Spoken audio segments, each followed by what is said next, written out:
I'm sick of your wasteful spending. Seriously, what a terrible wife you are. Just dump her already. My name is Yolanda. I'm 31. My husband, Keith, is 3 years younger than me, at 28. I work part-time 3 days a week at a local coffee shop. Keith's family home is a 15-minute walk away. On the other hand, my family home is a plane ride away. Keith's brother Richard lives with his parents in the family home. Keith's mother, Yasmin, seems to adore Richard and hardly pays any attention to us. As a wife, I'm thankful for that distance. But Keith, being the younger son, seems to have a complex about not being the favored child like Richard is. I'm not as expected as Richard, Keith once told me out of the blue. Richard appears more accomplished compared to Keith, but I love Keith's earnest and honest nature. Despite his occasional anxiousness, one night, a call came from Keith's family's home to his mobile phone. The details were unclear, but apparently, Richard had suddenly left the house. I was surprised, since I always thought Richard and his parents got along well. I asked Keith about it, but he didn't reveal anything. Days passed, without clarity, and then Keith said, "We should save more, considering a home of our own and future kids." Until now, I had been using more than half of my part-time salary of $700 as discretionary money. I'm not one for frivolous spending. But indeed, at this rate, a house was a distant future. After discussion, meticulous Keith, better with numbers, took over the finances. The part-time income went entirely to savings. Keith would give me a monthly allowance for personal use. However, I was dissatisfied with the amount. Keith suggested I manage with just $10 a month. Naturally, I objected to this elementary school level allowance. But I reluctantly agreed after Keith said, "I'll work on increasing my income. So let's set a goal and work towards it together." As expected, it was tough. Spending even $1 made me anxious. But I kept reminding myself for our future home, for when we have kids. After 3 months of this lifestyle, Keith's behavior began to change. He scolded me for wasteful spending whenever he saw a coffee cup in the trash. It was just a $2 coffee from the convenience store. A little luxury after days of restraint. When I bought ready-made meals, he'd say, "You wouldn't need this if you cooked properly." Around the same time, Keith's parents began visiting on weekends. Yasmin's change in attitude from being glued to Richard to frequent visits felt odd, even repulsive, but Keith seemed happy. Every weekend, Yasmin would make snide remarks. "Aren't you capable of decent hospitality when your husband's mom visits? Useless." Or, "Still no grandchildren? Living off Keith's earnings and not contributing anything?" Whenever children were mentioned, Keith's father, Yancey, would say inappropriately, "Having trouble? Should I give it a try?" with a leering smile. Yasmin would then glare at me as if annoyed. Sometimes she would even throw away my cooking, claiming, "Such poor food doesn't suit my taste."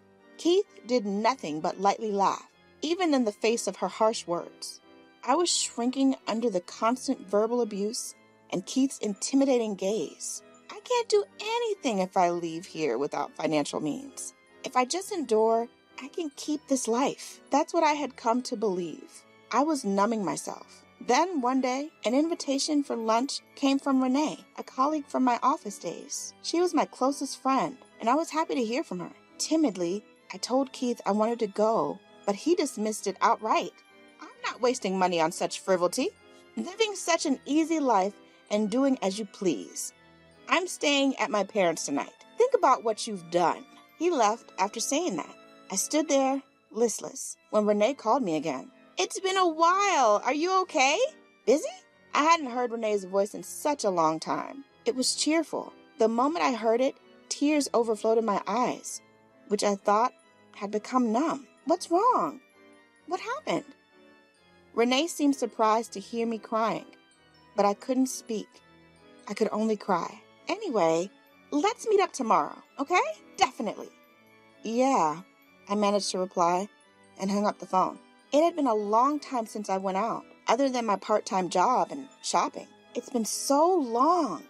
Renee looked as vibrant and beautiful as ever. Suddenly, I felt shabby in comparison. "What happened?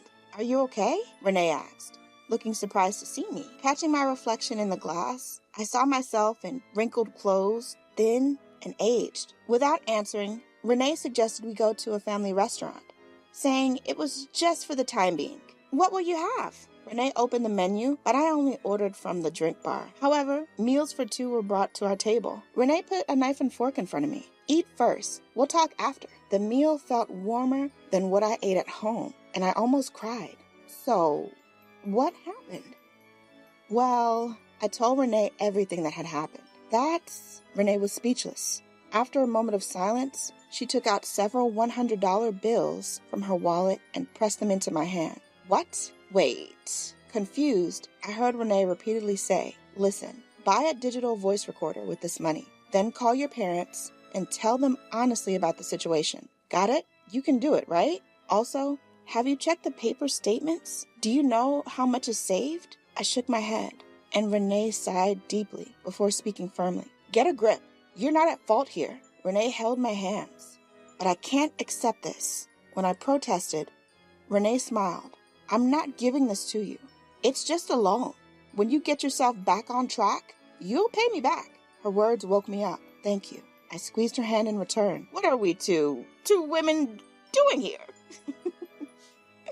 I laughed for the first time in a long while at Renee's words. With a newfound clarity from Renee's words, I bought a digital recorder.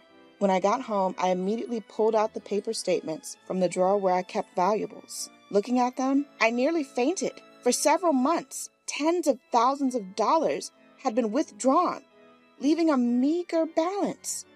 What is this? I was on the verge of panic, but tried to keep my sanity. Then the front door opened. Even though it was before sunset, Keith returned home with Yasmin. I quickly pocketed the paper statement and headed to the living room. Before I could greet them, Keith, seeing my unusual attire, yelled, "Where have you been?" Startled by his gaze, I quietly pressed the switch on the digital voice recorder in my pocket. "I went to a family restaurant with Renee, a friend I haven't seen in a while." Keith, infuriated by my reply, slammed his bag on the floor. "A family restaurant? Don't mess around. Don't waste the money I earned," he yelled even louder. Behind him, Yasmin sneered, "Your wife is a terrible spendthrift, isn't she?" Looking calmly at Keith and Yasmin, I held on to the paper statement. "What's this about? How do you spend so much money in such a short period of time?" Keith faltered for a moment, then brazenly began to speak, satisfied. He had been spending on Yasmin's luxury brands, Yancey's car, and their trips. The Keith in front of me seemed like a stranger. The Keith I loved was nowhere to be found. What? All of this for Yancey and Yasmin? Was the talk about saving for our home, for our kids, all a lie? Anger welled up inside of me. The miserable and humiliating feelings of the past months resurfaced, and I glared at Keith. "What's with that look? I'm not in the wrong. I'm the one feeding you with my money, so don't you dare speak up." He yelled and slapped me across the face. I stumbled, hitting my elbow on the corner of the table. Watching me, Yasmin sneered. "That's right. Complaining about my precious son? A worthless wife who's nothing but a burden. Keith, you should get rid of such a wife." Holding my cheek, I slowly stood up and said, "Understood," then left the house. I stayed in a business hotel with the remainder of the money I borrowed from Renee and called my parents. They were shocked to hear my story and promised to come right away. I called Renee to thank her and to let her know I would confront Keith and his parents tomorrow. The next day, My parents arrived on the first morning flight. Seeing my swollen face, Mom burst into tears. Dad was furious after hearing the story. I felt somewhat guilty. We then visited the hotel and the courthouse before heading to Keith's family home. Keith and his parents were waiting for us there. "What do you mean by staying out overnight? I won't forgive you even if you apologize," Keith yelled, his first words laced with anger and a sneer. Dad silenced Mom, who was about to say something, and we sat opposite Keith's family. "What kind of upbringing did you give your daughter?" Keith, flanked by his parents, said imposingly. "That's right. Isn't it absurd for a housewife to stay out overnight, leaving her husband?" Yasmin interjected. My parents looked straight at Keith's parents. Then Dad said, "We've heard from our daughter. Could you please enlighten us about the money flow?" Their faces showed dismay at Dad's calm but forceful question. But they quickly responded, "So, we're doing a falal duty. What's wrong with that? A wife should understand, right?" Still, unapologetically, defending their actions. "Using money lied about a family on wasteful expenses is considered falal piety in your family?" Mom said, emotional. Keith retorted with disdain. "I'm making my parents happy, and that's for the family. After all, you're living off the money I earn. I even give you spending money." But Mom countered, holding back tears. "You took all her salary and gave her $10. Don't you feel anything?" "So," Yasmin cut off Keith's reply, "she married into our family. She should just obey. Housewives don't need spending money, complaining about her own faults and blaming others. How dare she bring her parents to complain? It's a privilege to receive anything from my son. With the eldest son gone, Keith is all we have left. Right, Dad?" "That's right. We don't need a stupid son like that," Yancy said, arms crossed. Keith, pleased with his parents' words, sneered. "Exactly. I'm the head of this household. Forget that traitor Richard. I'll protect Mom and Dad." That's when I realized why Keith had changed so suddenly. The affection from his parents, once solely for Richard, was now his due to Richard leaving. He was trying to regain the emotional nourishment he missed as a child. So he spent money as his parents dictated. He had become a child, not an adult building a home. "I can't do this anymore. I've reached my limit," I said quietly amidst their argument. After a moment of silence, Keith scoffed. "What do you mean, can't? You want a divorce?" "Yes. I am not a slave to be exploited by you, nor a tool to appease your parents," I said calmly and presented the filled-out divorce papers on the table. Yasmin burst into laughter. "We don't mind. We were saying we should return such an impudent older wife. Come on out, dear." She looked towards the back. A young woman with a large belly appeared. "Keith's new wife. She's only 20, but a fine girl. She'll bear a proper heir, just as we wish." The young woman, with brown hair, showing black roots, and wearing fluorescent clothes, still with a touch of childishness, looked at me condescendingly, laughing just like Yasmin. Dad, who all along reached his breaking point. He was about to slam the table and stand up. I stopped him and said calmly, "So you were having an affair, is that correct?" Keith choked on his words at this, but I looked him in the eye and said, "Understood." Then Yasmin said, "I'll pay the compensation in the divorce trial, though, given your own faults, don't expect a large sum," still as assertive as ever. Yancy and Keith had faces that screamed machismo. Like Dad, fists clenched and eyes bloodshot with anger. Mom was trying to contain her fury.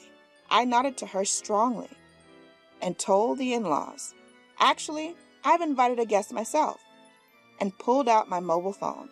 The one who appeared shortly after was Richard. "Richard?" Yasmin exclaimed in a strange voice. "What are you doing here now, Richard?" As Keith tried to stand, Yasmin leapt at Richard with such force. Her face was a picture of astonishment. "You're back?" Overjoyed, Yasmin grabbed Richard's hand, and he shook it off and said in a low voice, Mom, I've heard everything. Heard? What do you mean? Who told you? Behind Richard was a slender, beautiful woman, and further back, Renee. Renee and I exchanged glances. Richard, who are these people? They're my fiancée, Rebecca, and my friend, Renee. Fiancé? Richard, you're getting married? Mom didn't know. Yasmin, flustered, looked back and forth between Richard and his fiancée. Richard then came forward, sighed deeply, and bowed to me and my parents. I'm sorry for the trouble my brother and parents have caused, he said, bowing deeply. What? Why are you apologizing, Richard? Hey, you! What did you say to my son? As Yasmin lunged at me, I said, I've been on a call the whole time, letting Richard and the others listen outside, and showed the screen of my mobile phone. Yasmin glared at me with a terrifying look and tried to snatch the phone. But Richard shouted, enough, and forcefully made her sit down. I'm sick of Mom's meddling and Dad's outdated favoritism towards the eldest son, ignoring the younger. I'd break if I'd stay here. As Richard overpowered the scene, the in-laws tried to speak, but Richard continued. I'm going to marry Rebecca and become part of the family. At Richard's words, Yasmin started causing a scene again. Become part of the family? How could you decide that on your own? While pulling away, Yasmin, who clung to Richard, Keith said soothingly, Mom, I'm here, aren't I? Who cares about Richard? But Yasmin shouted, You shut up, and pushed Keith away. Keith stood there, stunned. Richard, Mom won't forgive you. You won't leave Mom, right? You'll come back, won't you? Richard, shaking off Yasmin's clinging hands, looked her straight in the eye and said, I won't return to this house, and slowly let go of her hands. But Yasmin stubbornly grabbed Richard's arm. Richard, you're being deceived by this woman. Dad, stop Richard. That's right. He's the precious heir. Does an heir abandon his parents? As the in-laws shrieked, shaking Richard's shoulders, Rebecca, his fiancée, stepped forward and said, Excuse me, and then asked, You keep mentioning an heir, but do you have something to inherit? Her tone was devoid of any malice, merely posing a simple question. Her elegant demeanor left me and my parents speechless, while Renee was holding back laughter behind them. The room fell silent at Rebecca's words. Then Richard said, That's enough. Richard said this, placing his hand on the in-law's shoulders, then moved closer to Keith, who was sitting in a daze, and met his gaze. You see now, don't you? It's sad, but this is who our parents really are. You've had it rough since you were a kid, probably more so than me. Richard reached out to Keith's shoulder, but Keith shrugged it off. Don't joke with me. I've done nothing wrong. I am the representative of this family, he yelled weakly. Richard sighed at Keith's words and said firmly, Okay, I get it. But take full responsibility of what you've done. What you did to Yolanda is serious. What do you mean, take responsibility? Grabbing Keith's shoulders, Richard said in a gentle yet firm voice. After this, live your own life. And left the house, his arm around Rebecca's shoulder.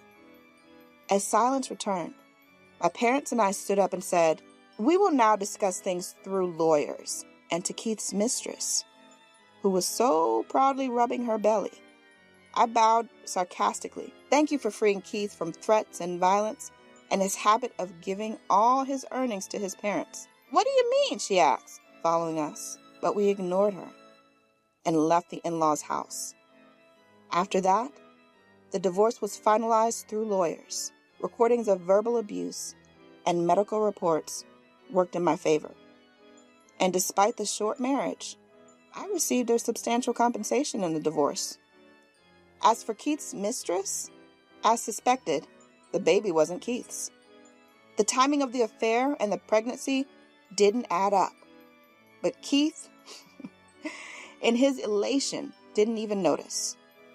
Of course, Keith and the in-laws were furious, and they divorced right after the child was born. They're still arguing over the divorce settlement and child support. On top of that, Keith had amassed a large debt from the money he gave his parents and the compensation to me. The in-laws, far from helping, berated him daily as the stupid son who lost his wife and is burdened with debt, and kept him in a small dark room, saving the largest room for when the eldest son returned. Renee came to Richard's and my in-laws' house because on the day we reunited, the conversation led to Richard being engaged to Rebecca, a friend from his college. Seeing me in tatters, she wondered if her friend may face the same fate immediately contacted Rebecca.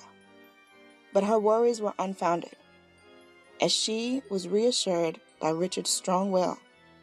I was surprised by Rebecca's calm demeanor. Rebecca was born into a family with a long lineage and was the only daughter of a chairman who ran several companies. She found it strange that a regular salaried family worried about an heir. Kind of naive, but a really nice person, right? Renee laughed. Since then, Renee and I often meet for coffee and meals. I shudder to think, what would have happened to me if Renee hadn't been there that day? I really owe you one. Thanks to you, Renee. As I bowed my head, Renee said, "What are you saying?" But in a way, the biggest contributor was Rebecca, and laughed. I also laughed, remembering Rebecca's graceful manner at the time. I wish Richard and his wife happiness, but I can't say I hate Keith from the bottom of my heart. I feel sorry for Keith, who was blinded by the false love of his parents and taken advantage of and manipulated by them. Keith is a victim too. Thinking about that makes my heart ache. But as an adult, he should be able to distinguish between right and wrong. He should have the courage to accept his own need for love. It's no excuse for harassing the partner he chose for life. I, too, will work towards independence from now on. I quietly hope that one day Keith will find his way back to being an adult.